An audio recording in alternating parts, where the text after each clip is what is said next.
दोस्तों हम basics of semiconductor के ऊपर और डायोड्स के ऊपर लास्ट सेशन में क्वेश्चन किए थे, उसी के आगे चलेंगे। क्वेश्चन है हमारा exactly according to the question, the valence band and the conduction band in solids overlap at low temperature, the solid में भी।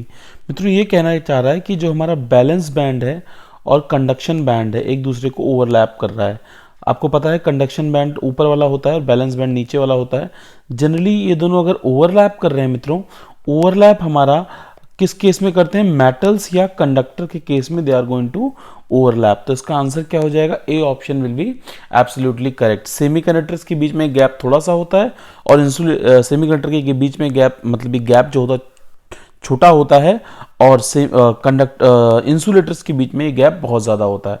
तो इसका आंसर एक्यूरेटली क्या हो जाएगा, metals will be accurately correct answer in this case. चलेंगे next question की तरफ, क्वेश्चन नंबर 14 की तरफ। Which choose the correct statement, हमें इसमें करेक्ट स्टेटमेंट बताना है। पहला है when we heat the semiconductor its resistance increases. देखो दोस्तों, रेजिस्टेंस सेमीकंडक्टर की डिक्रीज होती है due to increase in temperature, because जितना आप टेम्परेचर इंक्रीज करेंगे बॉन्ड्स ब्रेक करेंगे, और बॉन्ड्स ब्रेक करने से फ्री इलेक्ट्रॉन्स और होल जनरेट होंगे, तो करंट की वैल्यू बढ़ेगी। तो पहला ऑप्शन आपका गलत हो जाएगा। दूसरा ऑप्शन क्या कहना चाहता है, दूसरा ऑप्शन कह रहा है when we heat the semiconductor resistance decreases. सही बात है, मैंने अभी डिस्कस किया हमने कि टेम्परेचर बढ़ाने से रेजिस्टेंस डिक्रीज होना चाहिए, तो B option will be correct. Third option क्या कहना चाहता है, when we cool the semiconductor at 0 kelvin it becomes superconductor. बिल्कुल नहीं बच्चों, अगर आप सेमीकंडक्टर को 0 डिग्री केल्विन तक ठंडा कर देते हैं तो वो एक इंसुलेटर की तरह बिहेव हो जाता है। देखो, आप सिर्फ एक ऑप्शन को पकड़ के मत चले, सारे ऑप्शंस का मतलब समझें तो आपके लिए क्लियरिटी हो जाएगी सब्जेक्ट को समझने में। तो ये किसकी तरह बिहेव करने लग जाएगा, ये आपका एक इंसुलेटर की तरह बिहेव करेगा, ना कि सुपर कंडक्टर की तरह। Next, resistance of the semiconductor is independent upon temperature. ये भी गलत बात है, रेजिस्टेंस मित्रों डिपेंडेंट होता है, इसीलिए हमारा बी ऑप्शन सही होगा। तो B will be absolutely correct in this case. चलेंगे नेक्स्ट क्वेश्चन की तरफ दोस्तों। नेक्स्ट क्वेश्चन हमारा क्या है, if Ne and Vd are the number of electrons and drift velocity of the semiconductors when temperature increases. अगर हमारा टेम्परेचर जो है मित्रों वो इंक्रीज करता है तो क्या होगा। देखो दोस्तों, अगर टेम्परेचर इंक्रीज होगा तो number density of electron will be increase, क्योंकि हमारे जो कोवैलेंस बॉन्ड प्रेजेंट है हमारे सेमीकंडक्टर के अंदर वो भी इंक्रीज होंगे, इसी कारण number density of electrons increase होगा। और ड्रिफ्ट वेलोसिटी क्या होगी मित्रों, ड्रिफ्ट वेलोसिटी जो एवरेज वेलोसिटी ऑफ कंडक्टर्स होती है वो हमेशा टेम्परेचर से डिक्रीज करती है, क्योंकि हमें पता है कि ड्रिफ्ट वेलोसिटी का स्टैंडर्ड फॉर्मूला होता है E/2 अपॉन में m। यस, तो आपका एवरेज रिलैक्सेशन टाइम डिक्रीज होता है टेम्परेचर बढ़ने से, इसीलिए आपका ड्रिफ्ट वेलोसिटी भी डिक्रीज होगी। तो Ne will increase and Vd will decrease. तो पहला ही ऑप्शन आपका सही हो जाएगा, दूसरा गलत हो जाएगा, तीसरा और चौथा सारे गलत हो जाएंगे। So A option will be absolutely correct in this case. चलेंगे नेक्स्ट क्वेश्चन की तरफ। क्वेश्चन नंबर मित्रों हमारा है 16th क्वेश्चन क्या कह रहा है, डायोड के ऊपर है 16th क्वेश्चन आपका। 16 the reverse bias of the PN junction diode, मतलब एक डायोड लेते हैं उसको आप रिवर्स बायस कर देते हैं। रिवर्स बायस का मतलब आपको पता है कि ये वाला पी साइड होता है, ये वाला एन साइड होता है। पी साइड को आप नेगेटिव से कनेक्ट करेंगे और एन साइड को आप पॉजिटिव से कनेक्ट करेंगे, तो क्या होगा। देखो दोस्तों, जब हम रिवर्स बायस करते हैं तो रेजिस्टेंस इंक्रीज करता है, पोटेंशियल बैरियर भी इंक्रीज करता है, यस डिप्लीशन लेयर भी इंक्रीज करती है। तो क्या हो जाएगा इसका answer, exactly answer will be increase in the potential barrier हो जाएगा, डिक्रीज नहीं होगा। नंबर ऑफ माइनॉरिटी कैरियर्स और उस पर डिपेंड नहीं करता है हमारा पोटेंशियल पे, कैरियर्स वगैरह तो सेम ही रहेंगे। यहाँ पे रेजिस्टेंस इंक्रीज होगा और पोटेंशियल बैरियर भी हमारा इंक्रीज होगा, इसीलिए हमारा option B will be absolutely correct in this case. तो कौन सा ऑप्शन सही हो जाएगा इसमें मित्रों, हमारा बी ऑप्शन बिल्कुल सही हो जाएगा। चलेंगे नेक्स्ट क्वेश्चन की तरफ। नेक्स्ट क्वेश्चन है हमारा, 2 PN junction can be connected in series by 3 different methods. आपको 3 मेथड से 2 पीएन जंक्शन को कनेक्ट किया गया है। उसमें बोला गया if the potential difference between the junctions are same, मतलब पोटेंशियल डिफरेंस यहाँ पे जो है सेम है, potential difference of the junctions are same, then the correct combination will be. Correct combination कौन सा होगा। अब देखिए ध्यान से दोस्तों कि हमारा करेक्ट कॉम्बिनेशन कौन सा होगा वो कहना चाहते हैं। देखो, कभी भी हमें जब कनेक्ट करना होता है मित्रों, तो इन जनरल हमारी कहानी क्या होती है कि आपने P का मतलब जनरली पॉजिटिव साइड को, N को नेगेटिव साइड से, और P को पॉजिटिव, N को नेगेटिव, तो PN सीरीज में आप कनेक्ट कर सकते हैं, या एनपी एनपी सीरीज में कनेक्ट कर सकते हैं, दोनों सही है। ये आपका हो जाएगा रिवर्स बायस में माना जाएगा और ये वाला कॉम्बिनेशन आपका माना जाएगा फॉरवर्ड बायस में। अब दोनों को मिक्स कर दिया गया है, एक को पीएन इधर कर दिया, पीएन इधर कर दिया, फिर यहाँ कनेक्ट किया गया, तो इसमें कुछ कॉम्बिनेशन बन नहीं पा रहा है, इसलिए सर्किट 2 और सर्किट 3 जो है हमारा वो करेक्ट कनेक्ट किया गया है। तो क्वेश्चन यही पूछना चाह रहा है कि कौन सा कनेक्शन सही है एक्चुअली क्वेश्चन के हिसाब से। तो हमारा ऑप्शन बी करेक्ट हो जाएगा कि सेकेंड और थर्ड हमारा सही है।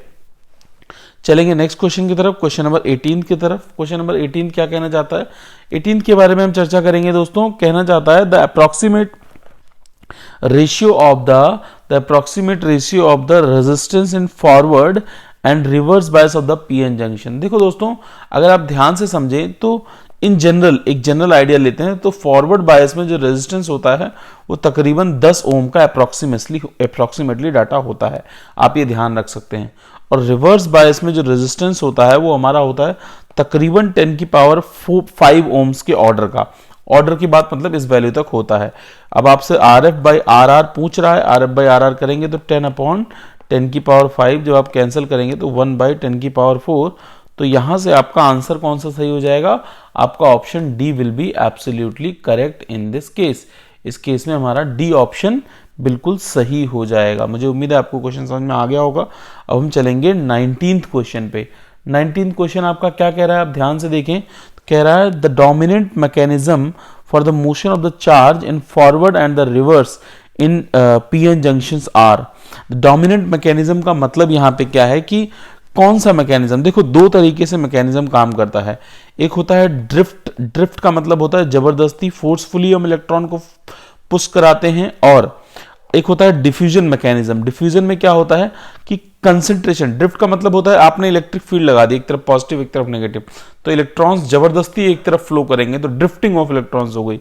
डिफ्यूजन क्या हो गया मित्रों, यहां पे आपके प्रोटॉन्स हैं, होल्स हैं, या तो यहां पे इलेक्ट्रॉन्स हैं, तो इलेक्ट्रॉन्स ऑब्वियसली हायर कंसंट्रेशन से लोअर कंसंट्रेशन की तरफ भागेंगे। तो क्वेश्चन कह रहा है dominant mechanism of the motion, कैसे मोशन हमारा किस मतलब फॉरवर्ड बायस में कौन सा फिनोमेना फॉलो होता है या रिवर्स बायस में कौन सा फिनोमेना फॉलो होता है, उसके बारे में क्वेश्चन पूछना चाह रहा है। देखो, तो बेसिकली क्या होता है दोस्तों कि अगर हम फॉरवर्ड बायस लगाते हैं, बेसिकली फॉरवर्ड बायस में डिफ्यूजन करंट जो होता है वो इंक्रीज करता है, डिफ्यूजन करंट इंक्रीज करता है और ड्रिफ्ट करंट सेम रहता है, और ड्रिफ्ट करंट रिवर्स बायस में क्या करता है, इंक्रीज करता है। तो यहां पे ये ध्यान रखेंगे कि फॉरवर्ड बायस में डिफ्यूजन करंट इंक्रीज करता है, in forward biasing the diffusion current increases and drift current जो रहता है वो सेम रहता है। और जो रिवर्स बायस होता है इसमें हमारा जो ड्रिफ्ट करंट जबरदस्ती वाला करंट होता है वही फ्लो करता है, इसीलिए B option is somehow correct in this case. और कोई संभावना इसमें नहीं बनती, आपको ये चीज ध्यान रखनी है दोस्तों। थोड़ा कंसेप्चुअल था क्वेश्चन। चलेंगे नेक्स्ट क्वेश्चन की तरफ। क्वेश्चन है इन ट्राइक्लिनिक क्रिस्टल सिस्टम, एक क्रिस्टल सिस्टम होता है, आपको सिर्फ ध्यान रखना है इसमें ट्राइक्लिनिक क्रिस्टल सिस्टम में ए बी सी इक्वल नहीं होते हैं, और अल्फा बीटा और गामा आपके अल्फा बीटा और गामा जो होते हैं कोई सी भी एंगल 90 डिग्री के इक्वल नहीं होते, इसलिए वो ए ऑप्शन हो जाएगा। आप चाहें तो क्वेश्चन छोड़ भी सकते हैं, आया हुआ था किसी एग्जाम में इसलिए मैंने आपको बता दिया, सीधा सीधा क्वेश्चन था इसलिए आपको डाटा ध्यान रख सकते हैं। नेक्स्ट क्वेश्चन क्या है दोस्तों, the correct symbol for the Zener diode.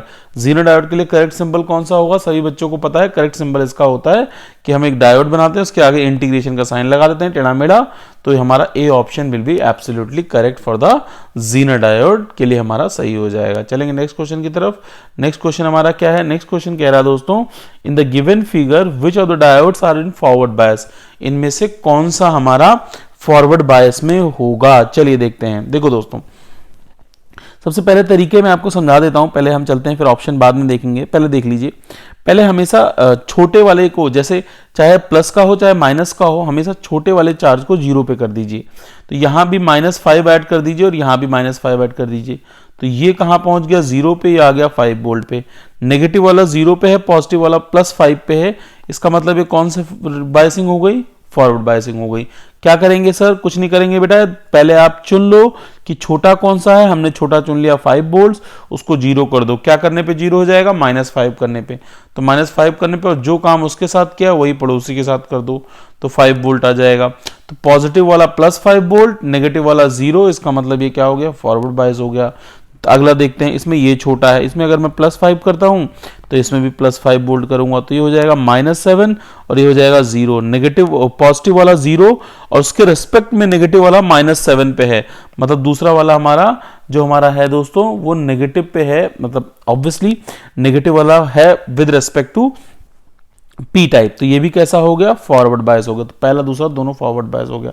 Same इसमें करेंगे, ऑलरेडी ये 0 पे है और ये नेगेटिव पे है। 0 पे है पॉजिटिव वाला नेगेटिव पे है, मतलब ये भी फॉरवर्ड बायस पे है। चलिए ये इसमें देखें तो 0 पे हमारा नेगेटिव वाला और नेगेटिव पे है पॉजिटिव वाला, तो ये कैसे हो गया? रिवर्स बायस हो गया। तो ए बी सी हमारा फॉरवर्ड बायस में हो गया, मतलब पहला दूसरा तीसरा। तो आपका कौन सा ऑप्शन करेक्ट हो जाएगा? A option will be absolutely correct कि 1, 2, 3 are in forward bias in this scenario। जी हाँ दोस्तों, कौन सा हो जाएंगे? 1, 2, 3 हमारे फॉरवर्ड बायस में हो जाएंगे। चलेंगे नेक्स्ट क्वेश्चन की तरफ।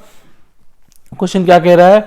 Which one of the following is a crystalline? देखो दोस्तों ध्यान रखेंगे, कॉपर, सोडियम क्लोराइड और डायमंड तीनों क्रिस्टल ही हैं हमारे, वुड यहाँ पे क्रिस्टल नहीं है, तो ए ऑप्शन इसमें भी सही हो जाएगा। ये थ्योरेटिकल बेस्ड है जो आपको ध्यान रखना है। चलेंगे नेक्स्ट क्वेश्चन की तरफ। A piece of copper and the germanium are cooled at a room temperature to 80 kelvin. 80 kelvin तक हमने उसको ठंडा कर दिया। ओके, उसके बाद which one of the following is wrong statement? Resistance of each increases, बिल्कुल ईच नहीं होगा बच्चों। देखो यहाँ पे कॉपर एक मेटल है, ध्यान समझिएगा, और जर्मेनियम एक सेमीकंडक्टर है, तो दोनों सेम बिहेव नहीं कर सकते, ना दोनों इंक्रीज करेंगे ना दोनों डिक्रीज करेंगे। देखो टेम्परेचर को घटाने से जो हमारी कंडक्टेंट का रेजिस्टेंस होता है वो डिक्रीज करता है और सेमीकंडक्टर का रेजिस्टेंस इंक्रीज करता है। रेजिस्टेंस की बात हो रही है तो क्या हो जाएगा? कॉपर, यहाँ पे आप ध्यान से समझेंगे तो आपको समझ में आएगा।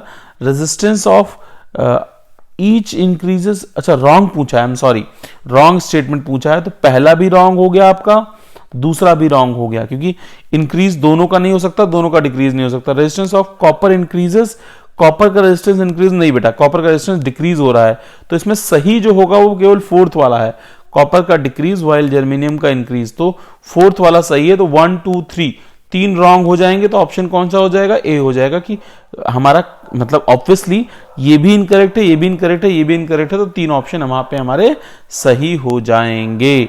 तो आई होप यहां तक आपको चीजें समझ में आ गई होंगी। पीडीएफ के लिए आप फिजिक्स टन टेलीग्राम चैनल जरूर ज्वाइन कर लें। बाकी और मोस्ट इंटरेस्टिंग क्वेश्चंस, ट्रांजिस्टर्स और डायोड्स के ऊपर क्वेश्चन हम नेक्स्ट सेशन में देखेंगे। थैंक यू दोस्तों।